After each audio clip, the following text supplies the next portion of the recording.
বাংলাদেশ বিশ্বের অন্যতম জলবায়ু ঝুঁকিপূর্ণ দেশ। জলবায়ু পরিবর্তনের জন্য আমাদের দায় অত্যন্ত সামান্য, কিন্তু এর অভিঘাত আমরা সবচেয়ে তীব্রভাবে অনুভব করছি। যেটা একটু আগে অনেকগুলো স্লাইডে আপনারা দেখছেন, নদী ভাঙ্গনে কী হয়, লবণাক্ততাতে কী হয়, প্লাবনভূমি ম্যানেজ না করলে কী হয়।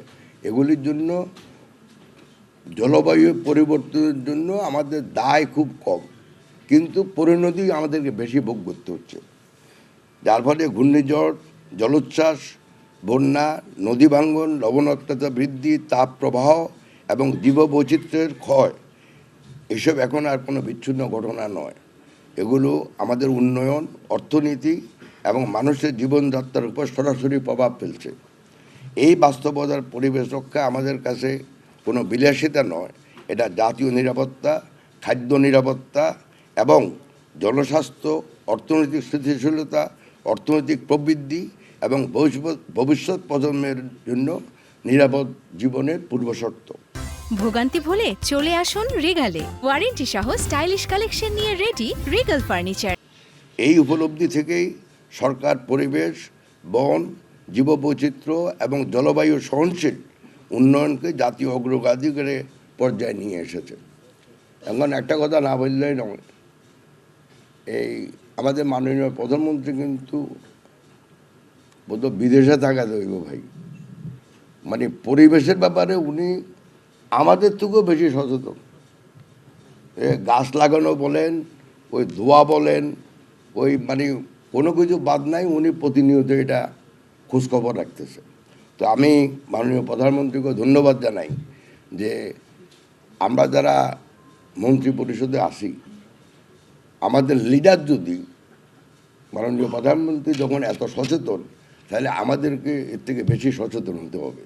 অতএব আমি আপনাদেরকে বলতে পারি যে আমি আপনাদের সাথে যোগাযোগ করে, কথাবার্তা বলে, কোঅর্ডিনেট করে ভবিষ্যতে যেন আমাদের ভবিষ্যৎ প্রজন্মের জন্য যেন আমাদের পরিবেশ ভারসাম্য থাকে, পরিবেশের উন্নয়ন হয় এবং জলবায়ু পরিবর্তনের ফলে যারা ক্ষতিগ্রস্ত সেটা যেন কমিয়ে আনা যায়, সে ব্যাপারে অন্তত যতদিন আমার আল্লাহ দায়িত্ব রাখবেন, মাননীয় প্রধানমন্ত্রী রাখেন, ততদিন পর্যন্ত এটাকে উন্নয়ন করার আমরা চেষ্টা করবো ইনশাল্লাহ। আমাদের বন রক্ষা করতে হবে, কারণ বন শুধু কাঠের উৎস নয়, বন আমাদের জলবায়ুর রক্ষা কবচ। আমাদের নদী রক্ষা করতে হবে, কারণ নদী শুধু পানির উৎস নয়, বন আমাদের পানির উৎস নয়, নদী আমাদের কৃষি, গ্রামীণ জীবন এবং সভ্যতার প্রাণ। আমাদের জীববৈচিত্র্য রক্ষা করতে হবে, কারণ প্রতিটি প্রাণী, প্রতিটি উদ্ভিদ এই পৃথিবীর ভারসাম্য রক্ষায় গুরুত্বপূর্ণ ভূমিকা পালন করে। তা আমি আর বেশি কথা বলে আপনাদের বিরক্ত করব না।